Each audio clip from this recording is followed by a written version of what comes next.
To me, it was delightful. Honest to goodness village. There were brick walks that the Village Improvement Society built. Then they had oil lamps on the streets. Nearly everybody in town had half to 1 acre of ground. It was just a delightful atmosphere. I still can't get over it. I still say, I'm going to the village.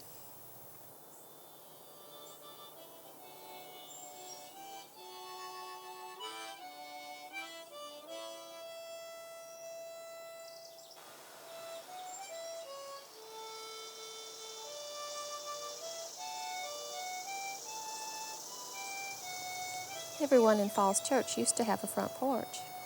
I would love to just sit on my front porch watching the world go by, or just being still.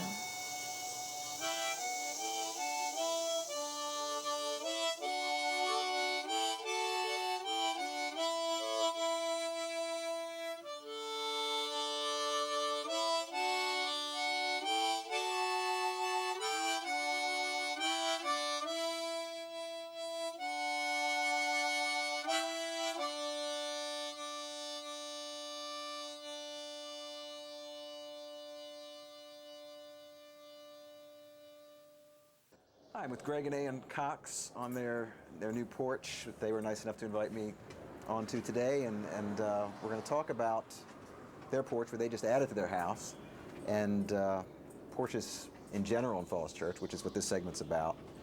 And first of all, thanks for having me over today. Oh, you're welcome. And when did you add this? And can you tell me a little bit of the story behind that? And well, we started building last Thanksgiving.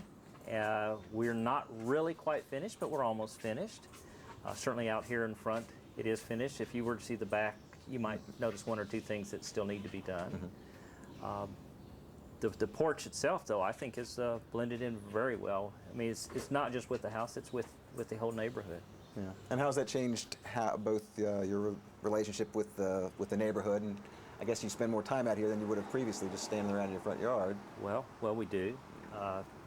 You know, I'm amazed at even in the hot days. You know, sitting out here, it's a very shady lot, and it's a pleasant place. This street is one where people really do walk by. It's a chance to engage, you know, neighbors and strangers. I really had no idea until we built the porch how many people just wander by. Mm-hmm. And we've met a lot of new neighbors who seem thrilled that we have a porch and come up and visit more than they ever did before. Right. Well, it's a very welcoming gesture and a nice transition from street to the house, and I think it's people feel comfortable walking up to you on your porch. They feel you're approachable. I guess that's mm-hmm. the experience you've had. Now, Falls Church in the last few years has actually changed some of their codes to allow just about anybody, and one of the reasons we're going to mention this today is obviously we are fans of porches, or we wouldn't be doing the segment, and you're actually allowed to build out, even regardless of how close you are to the street. I believe this is the case, 8 feet with a front porch. You're able to go out there no matter how close you are to the street, whereas in general you have to obey certain setbacks to the street. And I don't think that came into play with you all, but just to let people know that you really can have a front porch, and you can go basically the whole length of your house. Right. And as you've experienced, that could be a real nice addition to your house. And it is, and 8 feet is a really nice size for a porch. Right. So.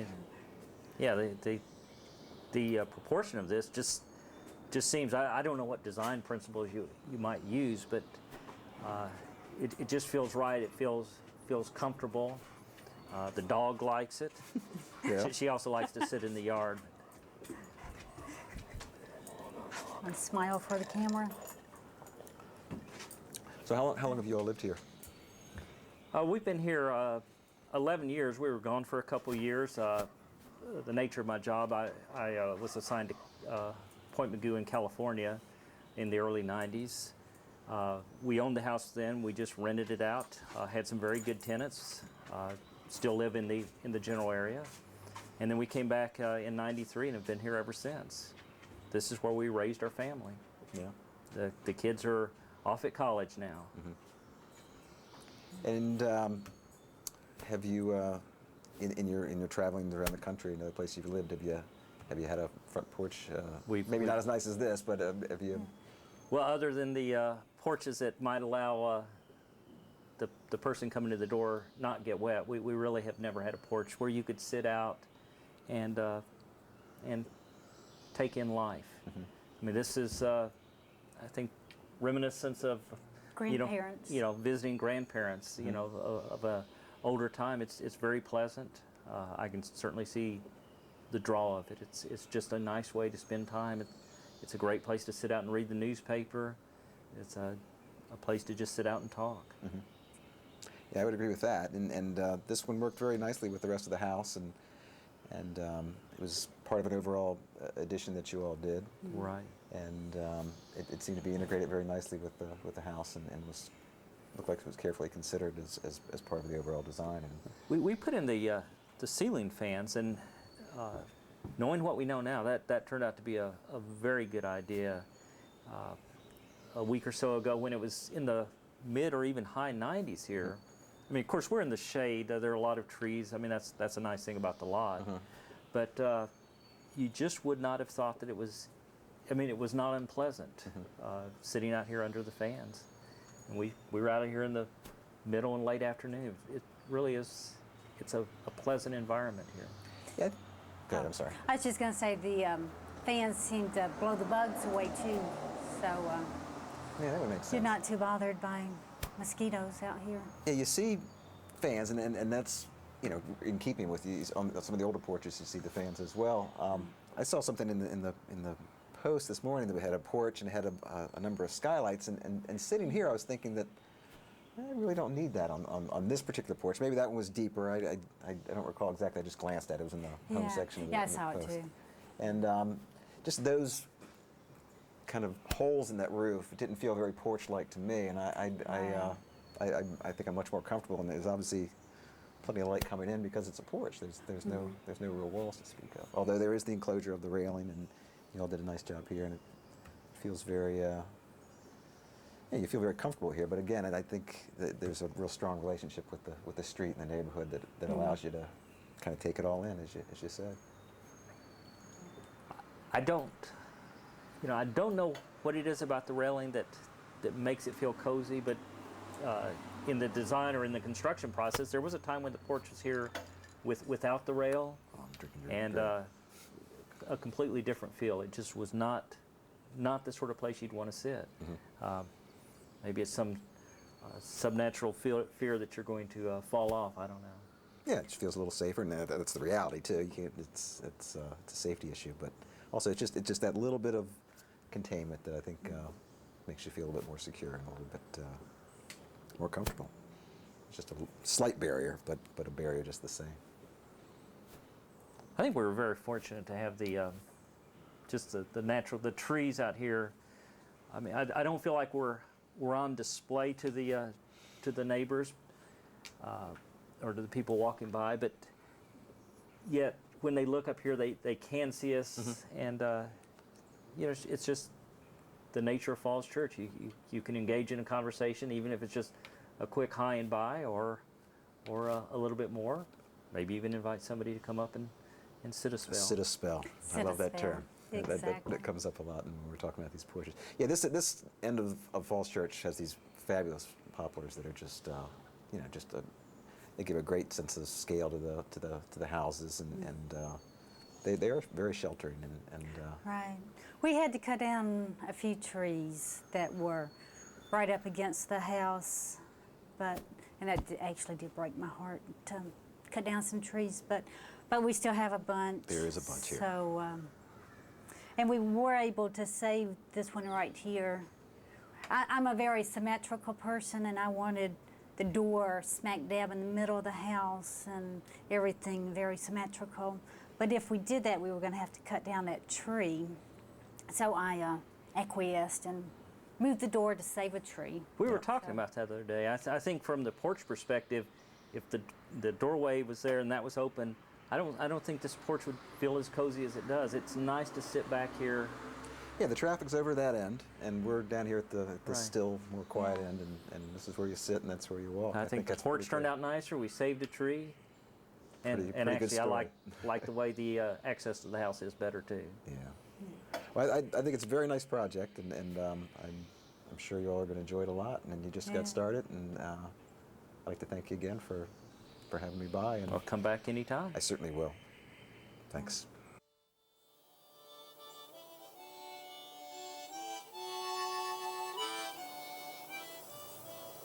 Nearly every street in Falls Church was arched over with trees. You walked under a bower. That's what made Falls Church so attractive.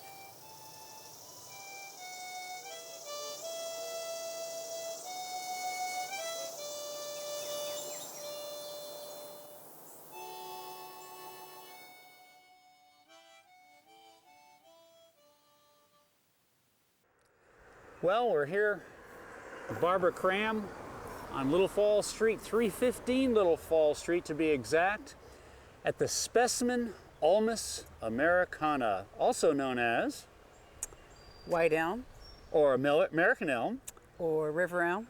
or water elm, soft elm. Soft elm, that's They the also other call one, it right? soft elm. That's right, because it is soft. It is soft. Yes.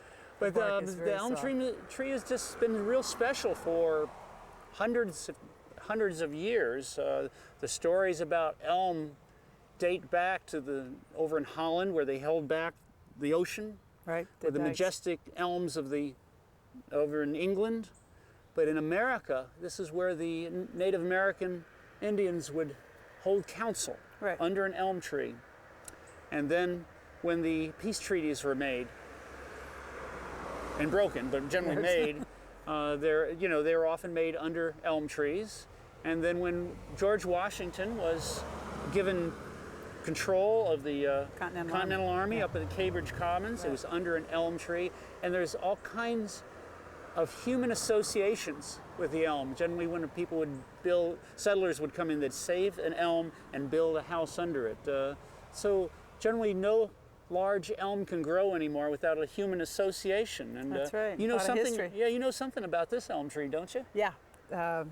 The Meltons who live in this house basically had, about 15 years ago, they had discovered a lot of dieback, and the Dutch elm disease, of course, is what was prevalent at the time. So they had to drill holes in the circumference of the elm going up, and they actually had a mechanism that looked like a pipe, and inside of that they poured the chemical. So they sort of joke around, this is the first tree they've ever heard of that get chemotherapy. Yeah. And their oldest son, Ben, the second story is their oldest son, Ben, when the city came in and paved the sidewalk. Oh, that's right. This used to be a gravel road up to 1958. Right, which is hard to believe. Yeah, it doesn't right. seem that long ago. Right, I know.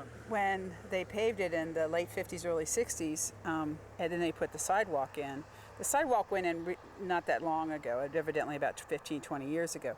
And Ben's 35 now, so it couldn't have been too long ago. Anyway, he, when they put the sidewalk in, it was right up to the roots, and he came out and tore it all up. And Good for him. Public Works got really upset I with don't know him. why. And they, threatened, civil action. And basically, the Meltons just said, well, check with the city arborist, and they never heard from them again. So that was really, I'm sure, the contributing factor that this elm is still here and very healthy. Oh, good for Ben and good for the city arborist. We still have Thank one you, of the Ben. few. And thank you, city arborist, for being there.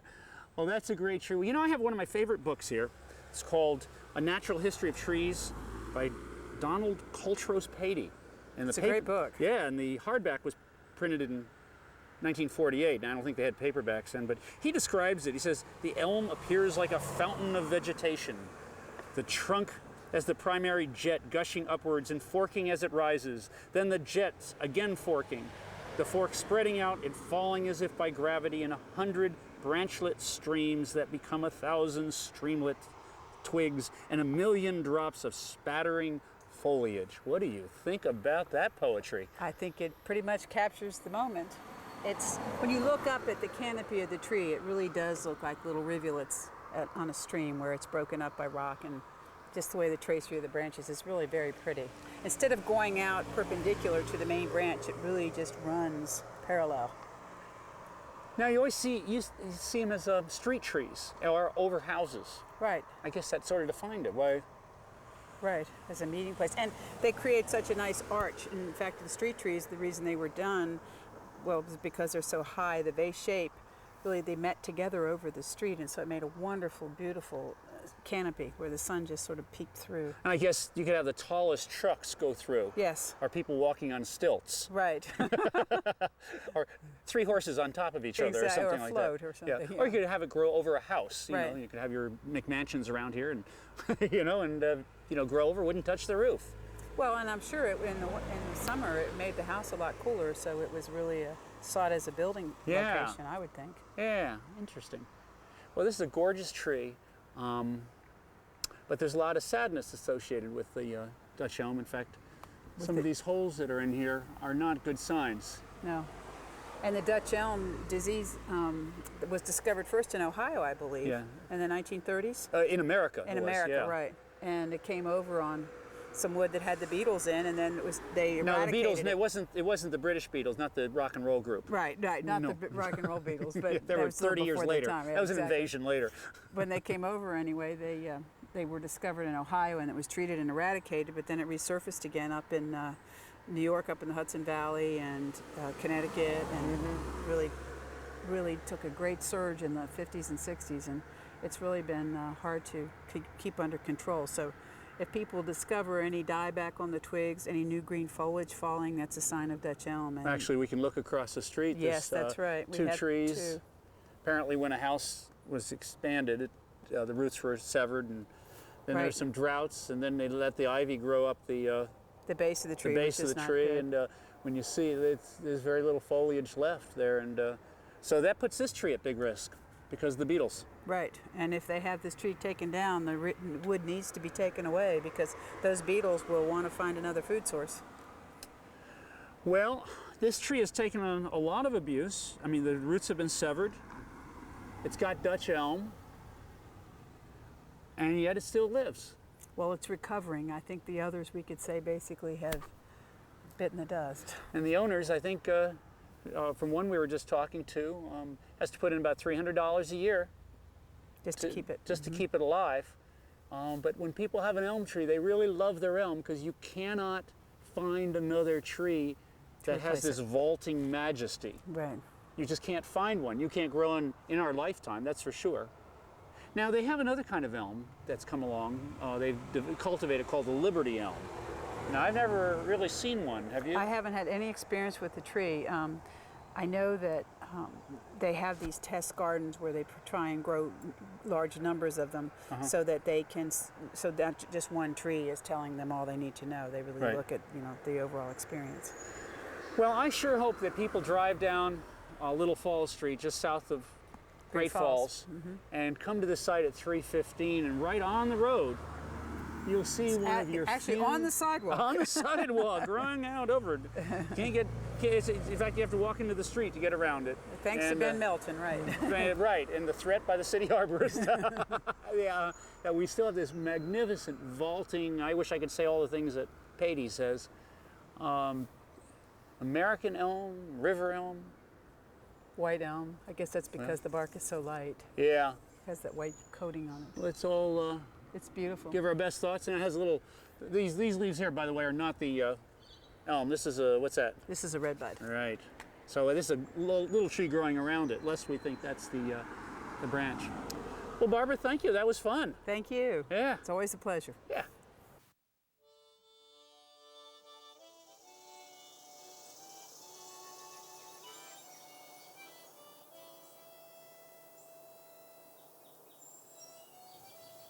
Uncle George used to take me down to Mankin's Notions and Dry Goods, a corner store at Broad in Washington, where the office building is now. She always had candy, which was something we couldn't have at home. It was a great treat for me to go to Mrs. Mankin's store and have those marvelous penny candies. Uncle George used to carry me down to the store and get them for me. Mother didn't approve, but he did it just the same. I enjoyed it.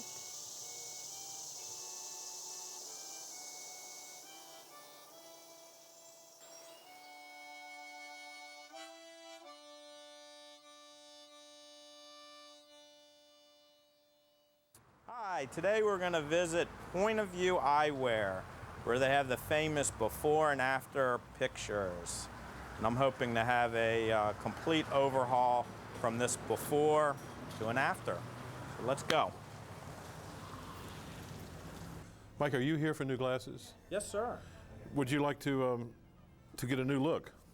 Absolutely, I need one. Well, first of all, it seems to me that what you're wearing, even though it's very nice and very expensive and probably came from here originally, as nice as it Which looks, it did. I want you to see the newest, the latest style. All right. This we've had made in France, and we predict this will be the look of the future, and we're the first, actually the first in the whole United States to carry this. Wow. Well, I got to see a mirror, I mean. And once again, in fact, notice towards the camera, do a before and after. This would be the new Mike Diener after, and here would be Mike Diener before. What do you think? Now, in case you're really interested, here's Mike Diener's glasses. Let's go back over here. Okay. Before he got the nice pair that he has, really. Which was about 2 years ago I came into Point of View. This is his old pair.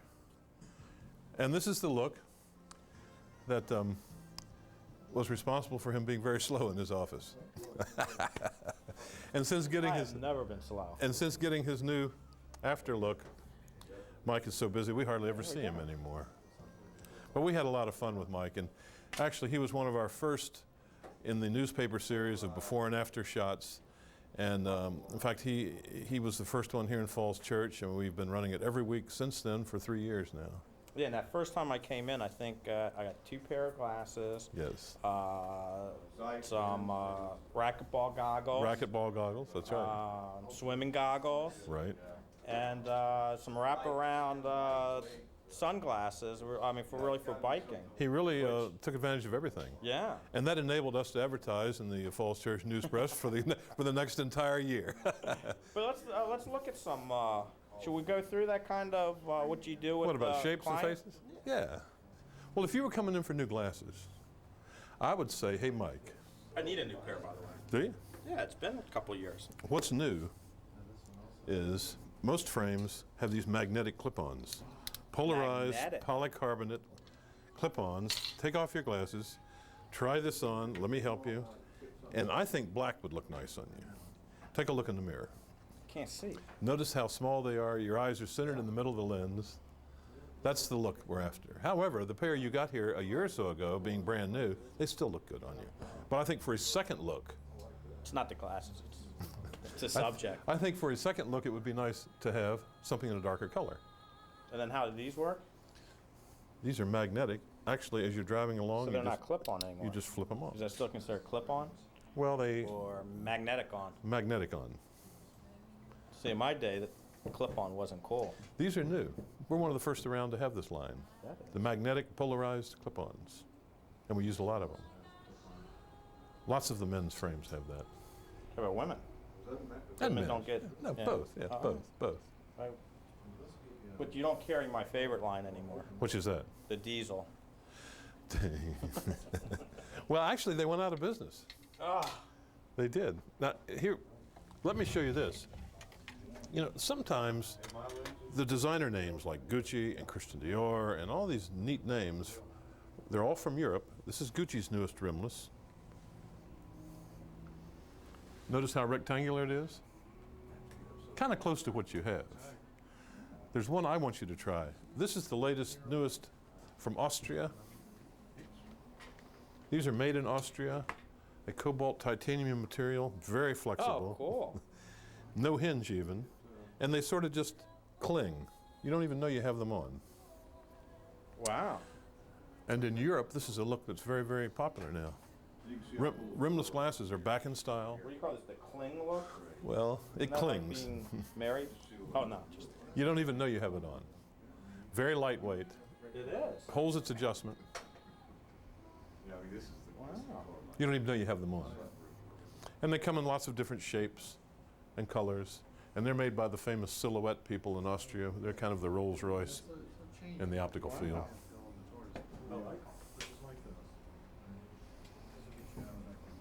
Kids couldn't destroy this. Nope, not at all. You didn't like that first one I showed you? Has with anyone the- broken them yet? No. No. Need a prize if you break them? I don't think you'll break it. Really? No, I have yet to see one break. If I break it, do I have to buy it? Mm-hmm. How about the middle? Oh, I bet you I could break it in the middle. I don't think so. It's titanium. Yeah.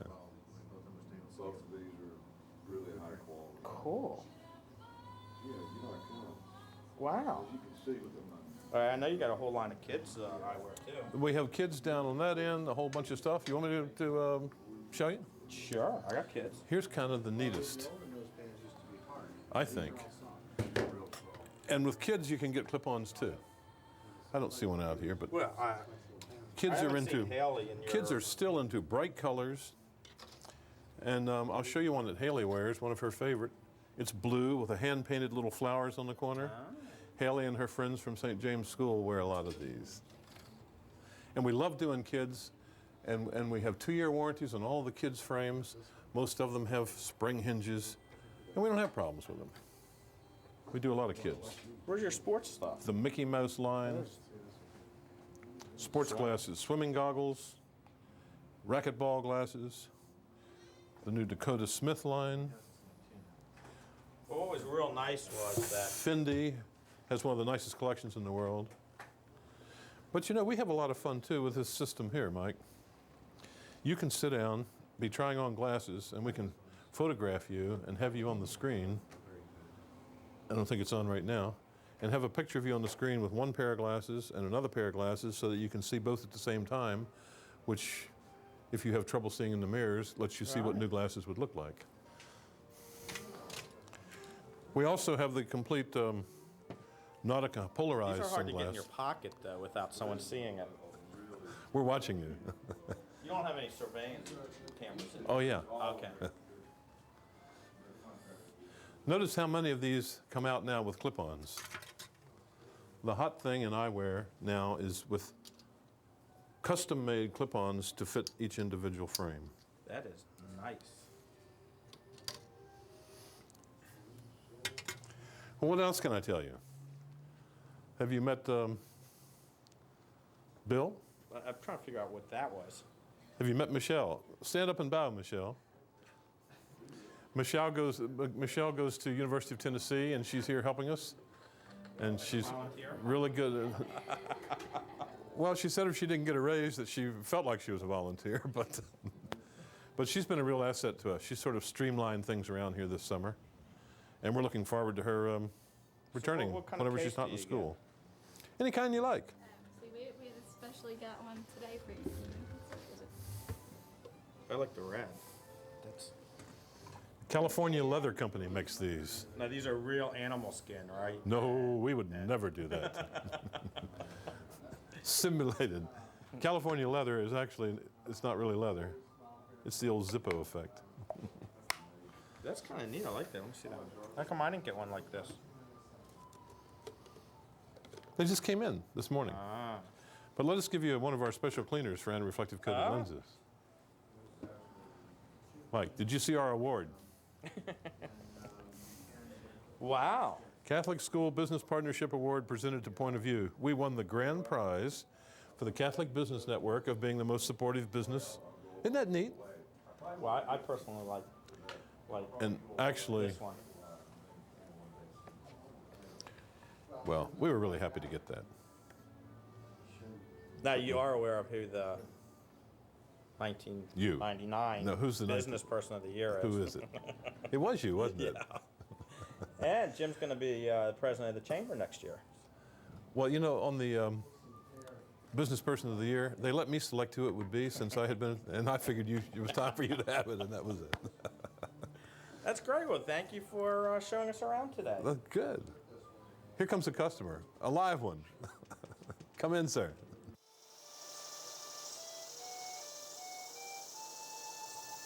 I loved going to the village.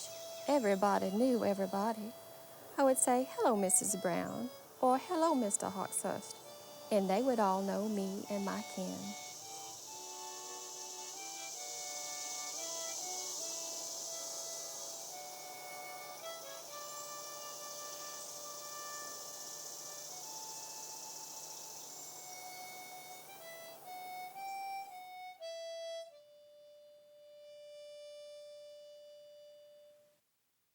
Now, when did you come to Falls Church? Actually, the background newspaper started when I produced my first newspaper at age 8. Okay. Okay. Was it one of On you a turned? hectograph. No. You like turned It it was on a hectograph machine, and I know Hectograph. Blackie probably remembers the hectograph. It was a piece of gelatin, and you drew with a blue pencil Okay. and patted the master sheet down on the gelatin, pulled it off, Yeah. and the ink would sink into the gelatin, and you could put on fresh pieces of paper and make up to about 10 Ooh, I copies. don't remember that. Yeah. This goes way back, so that's what we had. That's Okay. how I produced my first paper and then sold it door to door. Yeah, mine was the kind you put through something and turned Yeah, the yeah, crank, maybe- and you got this little right. kit, Yeah. a kid's kit for that. That's Yes, great. yes, we went around with that too. So you came to Falls Church when? In 1985. 1985, and you started the Falls Church News Press in? And the first issue was March 28th, 1991. And I remember coming to the party. That's right. When You the were there first the time, very the first very night. first one. We That was put fun. that very first one off the press. Yeah, And, that was a lot of fun. we went around for a month before that first edition rolled off the press saying, come March 28th, Falls Church is going to have its own newspaper. And for as long as it took to get that first one done, it's continued. Yeah. I still don't know quite how we went from that to the very next week having number 2 off the press, and we've published continuously since that time every week. Well, I remember Dan O'Brien's been with you. I remember that He was first there. time I think Bob Morrison was helping you at the beginning. Well, Bob Morrison, prior to starting the paper, was somebody who had developed a friendship with. Yeah. Actually, we took a course, Channel 38. Prior to starting the paper, I kind of took one of the original producer courses Right. with Jim Albright as the director of the studio then, and produced actually the first public access television show that Channel 38 had. It was called Eye on Really? Washington. I remember that. And Yeah, we that was a good did show. a series of interviews with people out of D.C. that I had come to know for one reason or another. And Don Breyer, when he first got elected lieutenant governor, came on, and people like that. At any rate, I got to know Bob that way. And ever since I'd moved to Falls Church, one of the noticeable things about this great little community as somebody who, like most everybody else who lives here, commuted into D.C. on a Right. daily basis. You kind of tried to check out what was going on around. You'd come in at a certain time of year and all the lawn signs would be up for the candidates in a hotly contested election. Then you tried to say, oh, what's going on here? Who's running? What are their programs and stuff? And you'd get occasional flyer stuck in your door or something like that. But if you tried to read about it in the Post, or even tried subscribing to the local daily Northern Virginia paper, Right. there was nothing. Right. So obviously, as this kind of newspaper person that I was, I couldn't help but from almost day one moving into Falls Church saying, gee, this is a little community that could sure use its own newspaper. You sure could, and we're forever grateful for that. Well, yeah, Let's- and Bob, who is now the treasurer of Falls Church, has been for a number of years. At that time, he was working down at National Geographic. Right. And occasionally I'd hook up with him for lunch, and we'd just kind of shoot the breeze about what a paper would look like. He'd help teach me kind of the ropes about what is Falls Church, et cetera. Yeah, right. Where do you have to push the right buttons to get results? It's delicate. It's And then, delicate, so yeah. getting to know that and getting to know a few people that way, and then actually one of the other big breakthroughs for me was going to the Chamber of Commerce and telling them I wanted to put out a newspaper that would be a carrier of advertising for the local community, would be pro-business for the local community, and I'd like some kind of show of support from them that they would perhaps be willing to be advertisers in the paper if it came out. So I did a mailing, urged them to send back postcards. Got such a strong rate of return from those postcards that literally I was able to take that to the bank, and did, to a local bank here, and they gave me enough money to get the paper great. off the ground. Well, that's great. Well, I know Hap Day has been a big supporter of yours all through, and Mike Diener has been a big supporter right from the very beginning. And, Well, the biggest achievement of the paper, I think, over the course of the over 9 years now that have been publishing it, has been to convince the entire community that I mean it when I intend to be fair and Yeah, try to be sure. fair. I mean, we've Well, if you grown can up get- together. Yeah. The community has learned that I have my point of view, Sure, which yeah, I express sure. in my editorials and in my column, but that I'm willing to also present theirs, and we'll try to get it right. That's part of the reason I have the point counterpoint. If I feel sure. that somebody thinks that I didn't get it right or got it Yeah, sure. slanted in my main Right. news story, there's ample opportunity there to try to balance it out. well, a good sign of if you're balanced is if everybody gets mad at you at some time. Well, you know, sometimes That's a good sign of balance. that's true, and you know, sometimes you Yeah. know that if you're pissing certain people off, you got to be doing something right. You know, whatever. Okay. We're kind of running out of time, but I'd like to briefly go through what it takes to put a newspaper together in a day. Not in a day, but in a week. I see a number of people working around here. You have advertisers, you have people who set up the computer. Well, I'd love to introduce my staff people who are here, if there's any way to do that. I don't know. Well, we'll take shots of them. You we'll talk take about as them, we we'll do take the shots, cutaways. yeah. We've got Nate Martin, who's been working with me since 1992 over here. You have Blackwell Hawthorne. He's been an advertising salesperson in Northern Virginia for years and years and years. And we're so happy that he chose to come and work for the Falls Church News Press for the last couple of years. And of course, we got these two dudes over here, three of you over there, Daniel and Chris and Nate, who are part of what we have had a tradition of doing, and that is hiring the local high school kids and have them come in here and contribute in a major way to putting out the paper every week. So. And of course, you have Dan O'Brien, who's been with you all the way Dan through. O'Brien has been with me from the first issue of the paper in one capacity or another, and he had to leave early today, so he's not. You can't get him on camera, but. Well, I notice also you have a traditional layout table, which you don't see too much anymore. Oh, and, yes. I do see the computer, and Nate's typing in vigorously there, but the layout table, that's exciting to still see that you take the glue and put it on there and slap the paper Well, we're on. a hybrid between the state of the art in terms of our ability to pull through electronic means stories and advertisements and photographs right off the email and so forth. And to do some degree of layout and so forth on the computer. But I found that the most effective way to do a paper of our size is to basically do the actual layout the good old-fashioned way, where you can see the whole paper in front of you all at once and can have optimum control over any adjustments that need to be made right up to the point it gets taken to the printer. So knowing the more advanced technologies are out there, having the software and the means by which to utilize that, I've found that the most effective way is to do it like in a kind of a hybrid sort of way. It just That's works good. the I'm best. glad you are, because it'll be a big loss when we stop doing things by hand. Well, yeah, and I think you also learn that after a while, some things are just plain done better that way. That's right, and cheaper. Not everything And cheaper. is best. Like we use an old version of WordPerfect. Right.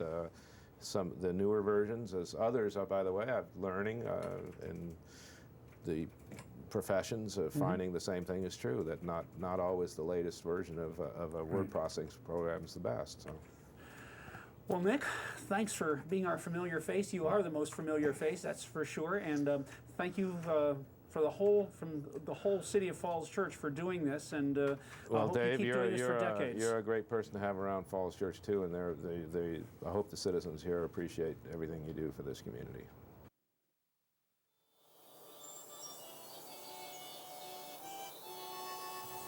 I heard music everywhere in town. A lot of folks had pianos and other instruments in their homes, and I could just walk up and down the street and hear people playing pianos and violins and singing. Some fellas were always sitting on the front steps of the stores down by the crossroads playing harmonica. Of course, there was music at church on Sundays and Wednesdays. A band always played at town picnics. One of my favorite things was dances at the Oddfellows Hall.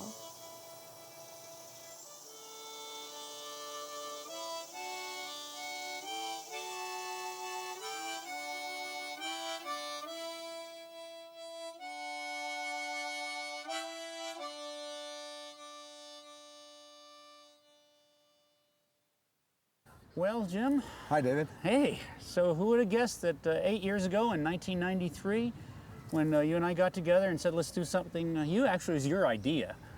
Well, I don't take credit for it, but I've certainly enjoyed them over the years. And we're about to start another one right now. Yeah, summer concert in Cherry Hill Park. All right. Well, Let's talk about them. I think they start the 29th. Yes, it's the 29th of June. With Mike Maher. Mike Marr. Mike Marr, sorry. Mike Marr, a well-known musician in Falls Church. And yeah, we do that on June 29th every Thursday at 7 p.m. and right here at the Cherry Hill Barn in Cherry Hill Park. Now, let's see. I understand we've sort of leveled off at, what, 6 concerts? 6, yeah. Well, we started in 1993 Right, with 3. right. And in 94, how many did we do? 4, And in 95? 5, In 96? 6, 97? 7. Right. And we held there for 98 and 99, and we're back to 6 because Right. that's a good number. And we go from the last Thursday in June to the first Thursday in August. Well, you know, David, this has been special for the staff at Fox's Music Company, where I work, and we're very pleased that you've included this. I know that a number of our teachers have performed. Mm-hmm. I think we've had a number of people in choir groups, Right. flute players, That's right. sax players, Mm-hmm. and it's very exciting. Can we talk about this year's performance? Sure, yeah. Okay. Well, as you said, on June 29th is Mike Marr, and you interviewed Mike on this show, Right. didn't you? I sure did. He was in Hearing Music Everywhere, the same segment, Exactly. a couple months ago. Yeah, it was an honor to meet him. Actually, I didn't know him. I know he comes to the store regularly, but I've not heard him perform in a quartet basis. I believe his son is also a musician, right? His daughter. His daughter. His okay. daughter. In fact, I think she takes music lessons at I Fox's. think so. Yeah. Right. So it's really wonderful the way it's worked out for us and how there really is music everywhere. Yeah, it looks like somebody's getting ready for the concert right now. See, they're putting their blanket down a little early. Early. But I think they're getting all ready. That's where people sit for the concert. You know, we open those doors. Right. Of course. And so Mike's going to have a jazz quartet. This is his 4th, maybe 5th year he's done this for us. So Right. He's well liked. And his father plays in town, too. Right. And so then on July 6th, we got Andrew Acosta's traditional country band. Yeah, I think this is 4th or 5th year also. He's a very popular performer. He does all the acoustic instrumentation, mandolin, banjo, Exactly. stand-up bass. And he's a homeboy also. He's from Falls Church, Really? also just like Mike. And well known in the traditional country music. So people just love that and they slap their knees.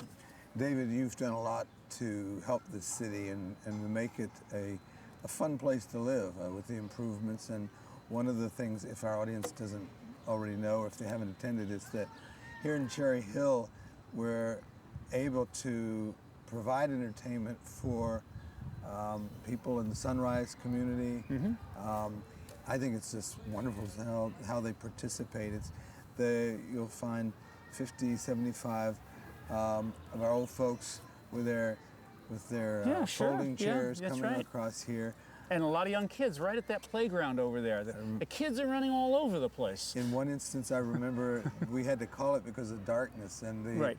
the elderly people refused to leave. That's right, They exactly. wanted to continue. Exactly. It's very, very touching. Well, one other thing is that people don't realize is that people assume that either the musicians are playing for free or that the city government is paying for them. Right. The city government isn't paying a dime, Right, and the musicians are getting paid. right. Well, I know that's mostly to your credit. I know Well, and you- yours too. I mean, Well, we got together on this. We've paid a little bit, but I Yeah, know yeah. most of it is armed twisted. Well, it comes from the Village Preservation and Improvement Society, an Right. old organization from 1885. Did you see a sign just go by here? It was a few minutes ago, yeah, right. And a little slow there. Yeah, right. But it was kind of bizarre. But anyway, the Village Preservation Improvement forks out a bunch of the money, and Fox's Music forks out the rest of the money. And a couple of the groups, like the U.S. Navy Band, we'll get to. But we do pay local groups, and that's what we really sponsor, is local groups. So what do we have after Andrew? Dave Elliott, another local boy. He is another Right. homeboy. Electric Country Roots Band. Now, I Yeah. assume that's going to be pretty hot. That's gonna be hot. Yeah, Dave Elliott always has hot bands. He played at New Year's Eve for us. Right. And he this is his, I think, 3rd year doing this. And you know, he started out with Danny Gatton. Before Right. that, the Apollos. I mean, Right. he's a world-class musician, just like Mike Marr and Andrew Acosta are. And this Electric Country Roots will be different than Andrew's, which will be traditional and acoustic. Well, I mean, these people are all doing it because of their love for music. That's right. A funny little anecdote. I remember Dave Elliott telling me, he says, you know, it's very strange. He says, I'm getting paid the same price for a gig today Yes. that I was 30 years ago. That's right. You know, there's something wrong with this. That's right. Well, musicians this don't make picture- a living. Musicians Don't make a just living. squeak by. They do. And, it's amazing. And I think it comes back to you and to Fox's Music as a credit to get these people to work with us and help and perform and volunteer their time. And Even if we don't pay them enough. Exactly. Right. Well, after Dave Elliott on July 13th, Dave Elliott's on July 13th. yeah, and Andrew right. Acosta was July 6th. Then we go to July 20th, which is the Falls Church Swing Ensemble. I noticed I left swing out of this. It's this, I'm not familiar with them. the Falls Church Swing Ensemble is a group of Falls Church residents who got together for New Year's Eve to play at our Watch Night program. And that was the first time they played together as a group, and everybody danced and loved them this past year. And so as soon as they're over and I heard all the applause and everything, I said, hey, can you play one of the concerts in the park? It's a small ensemble. It's not a big band. It's Right. like 8 or 9 people. So it's not Right. like the big 15, 16 Right. piece. But they swing, and they're great. And they'll, you know, Now, aren't they an offshoot from one of the later performances? they're from the concert Falls band? Church Concert Band. I mean, most of them perform in that, and Right. these are the ones that particularly like the jazz and swing. So I think people like that on July 20th. Now they do I should clarify, we don't pay them. They donate their time. Right. And that's good. And as with the next 2 groups, which is on July 27th, the Commodores? the U.S. Navy Commodores. Right. Now there's a big band. Right. Big band. Exactly. And they played 2 years ago for us. Last year we had the U.S. Army Blues. And U.S. Navy Commodores. I mean, they. I think some of their performers teach at Fox's Music. Right, it's true. It's And true. also with the U.S. Army Blues, some of their people teach at Fox's. And but they're always a knockout success. We have about 1,000 people packed into this area here. Well, and then 6th and last is the Falls Church Concert Band, On August 3rd. which I'm familiar with. We've done that every year. Yeah. Every Are they getting single- better? They are. Oh, well, you know, they're really great. I mean, they have a great conductor. He's really a taskmaster, and these are all volunteers. They're people of all ages. I think the youngest is 13, and the oldest is like in their 80s. And isn't your daughter playing with them? No, she's not actually. No, she's really? with the Pan American Swing Band now. And thank you though for that. And the concert band will be playing mostly American show tunes, or show tunes, maybe not just American, but show tunes in general. And they're always a big hit. They have about 25 people packed up there by this by the barn. Right. And this is such an idyllic setting. I mean, look at that barn. That's the only antebellum barn left within the Beltway in Virginia.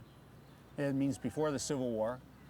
This is the old haymow here, I believe, I'm not mistaken. And right over here was the, I think one of the fruit orchards. And but they have this big area open now, and this is where people sit. And Village Society sells canned and bottled beverages. Usually there's an ice cream vendor. There's an ice cream vendor here. Our and, audience should know that they can bring the kids and they can run around freely, use the swings, the seesaws, whatever. Right. The parents But can run around freely too. They can also run, but we expect them to listen to the music. David. Oh yeah, and talk. And talk. Right, but it's a lot of fun. And Jim, I can't thank you enough for having suggested this in 1993.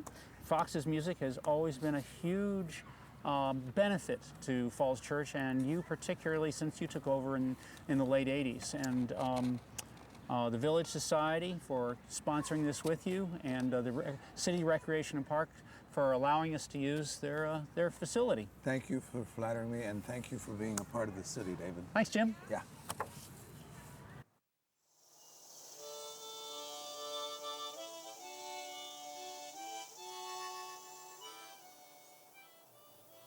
Sometimes I would walk to and from the village along the roads, but I loved to walk the trails and alleys behind houses, through fields and woods. It just seemed more special.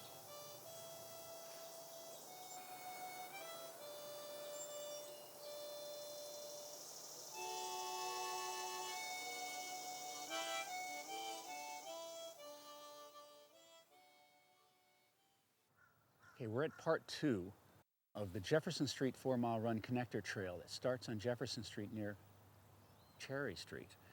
And we're going to walk down the rest of this. This is 2 months later from the time we started this. So if you've seen the first part, this is going to be a remainder with all the shrubs that are now at the end of June. So let's come on down the trail. We're right next to Gresham Place. You can see it to your left, and between a fence of the homes on Jefferson Street to the right.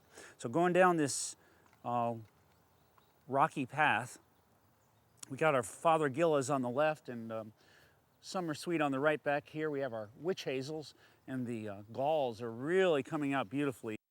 These are fantastic to look at. It's why they call it witch hazel, little witch hats that are on here. And they look kind of like a witch's hat. It's actually an insect gall.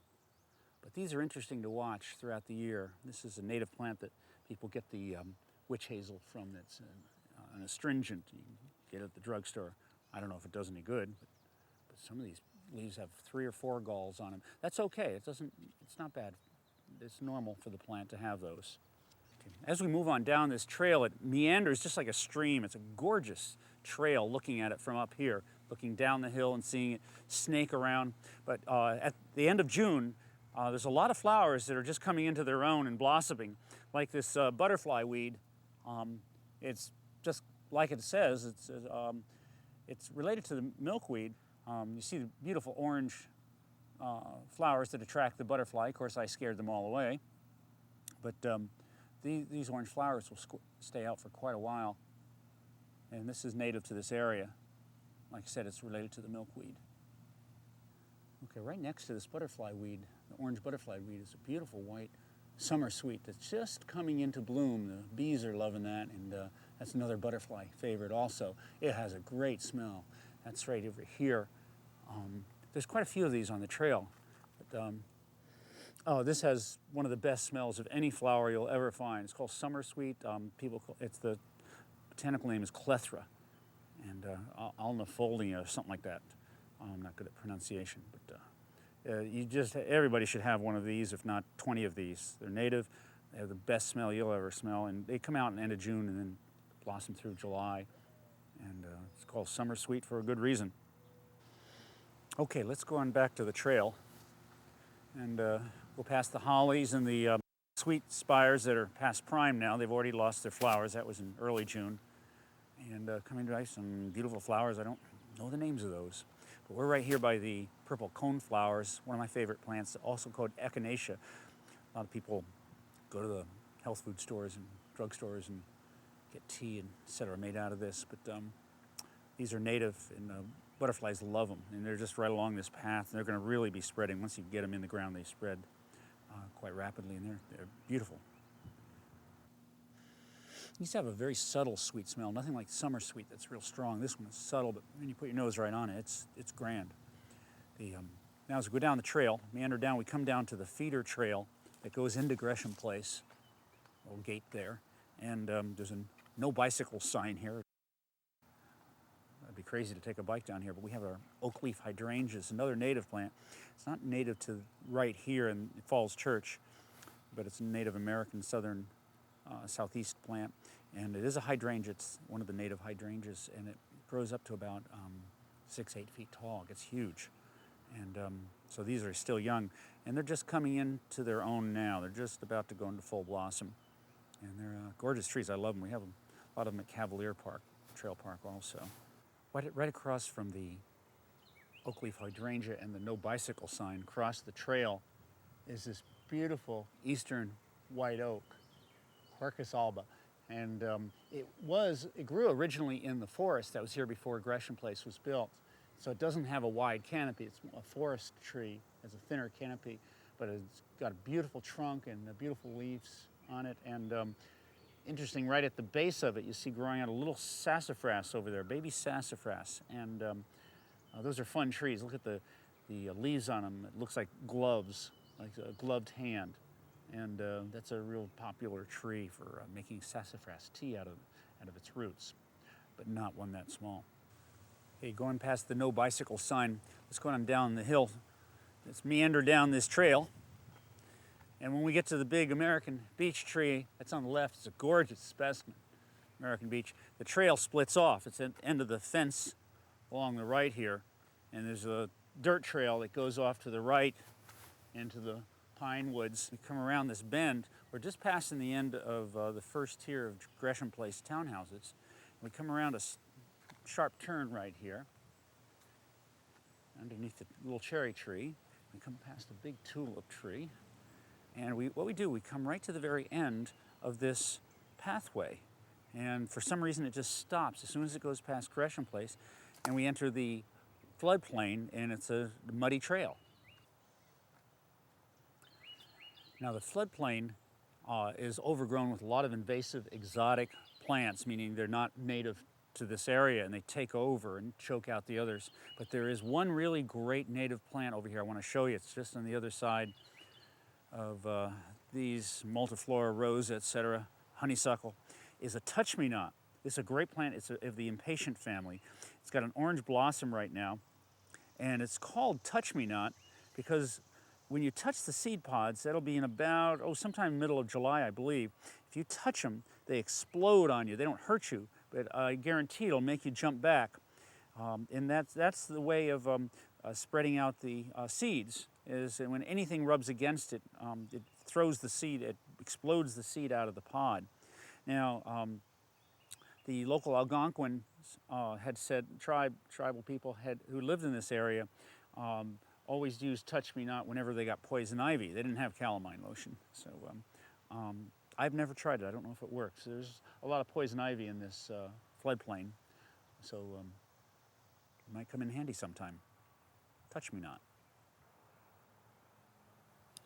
As we go down the path, there's a lot of roots that are coming out, so you have to watch your step. And the fact is, this used to be a dump, so there's a lot of old brick and stone that was thrown down here. Hasn't been cleared out. You have to watch yourself for the brambles from the multiflora rosa.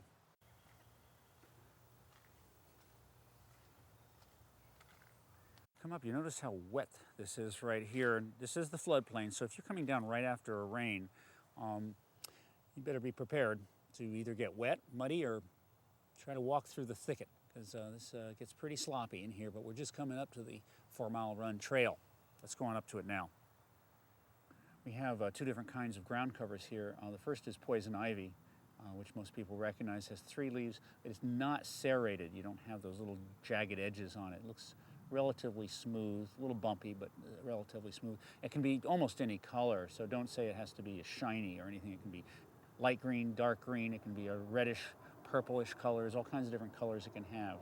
It's very invasive around here. It is natural. It is nature's way of keeping humans out of an area. It's maybe not good for people, but it's not bad for nature. The birds love its berries. Right next to the poison ivy is the Virginia creeper. This isn't the normal way it looks. It has 5 leaves. These are a little thinner than they normally look. It looks more like a star.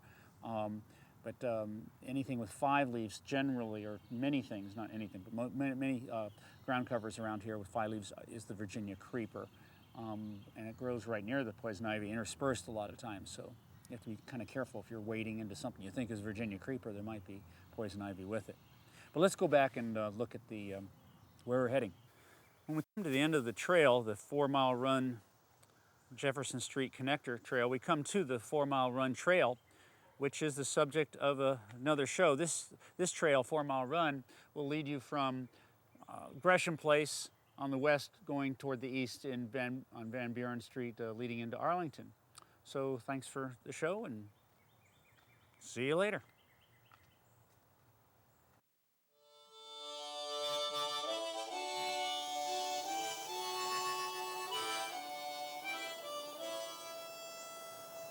One of the most interesting things to me is that right in the middle of Falls Church, right in the middle of one of the fastest urbanizing areas anywhere, we have magnificent old houses and trees, beautiful music still in homes and on the streets, marvelous places to gather, and trails to return home on. It makes me wonder why these wonderful qualities of village life remain here in Falls Church.